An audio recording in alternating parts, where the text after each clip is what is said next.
Here's how I taught my 11-year-old about the Holocaust in the least traumatizing way and why now at almost 15, he has a better understanding of what's happening in the US than most adults. If you're a parent, you may want to save this video because these are very important conversations that you should be having with your kids and the school absolutely will not be having with them. I've always taught my son additional curriculums outside of what the school teaches him.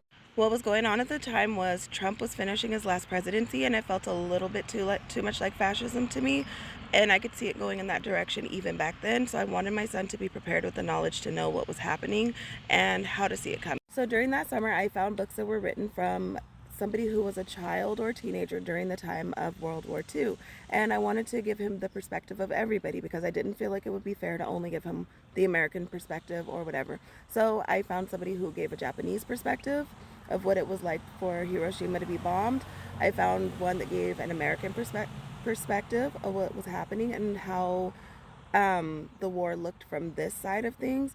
And then I found one that gave a Jewish perspective and showed what the day-to-day was like and how things slowly evolved, well, quickly evolved to become, the whole family being in a concentration camp. So because I did it that way, he was able to listen to these audiobooks with me while we drove, and we would really process them because it is heavy material even if it's coming from a kid.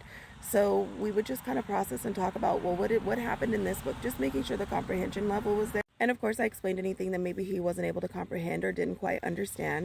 Oh, and before I forget, one of the last things that we did to seal the deal and really make sure that he understood, we went to the National Holocaust Museum in Washington, D.C. for his 13th birthday. We did the Daniel Story exhibit and we walked through Daniel's part of the museum, showing his house and how things transformed in such a short period of time, showing how he eventually lost all of his family. And it was very impactful because Daniel was the story of a child who this happened to. And my son was able to really see that. And in addition, we were able to see all of the posters representing eugenics and all the other things that helped to lead to such a destructive, volatile system that we're now experiencing here in the US. And I'm so grateful at the foresight to be able to equip my child with that knowledge. If you're able, teach your child as well. I'm going to write the book titles in the comments, but I'm going to also put them here on the screen. Nobody can tell anybody else's story. We can repeat what we thought we heard, but to hear it firsthand is so impactful. These are the titles.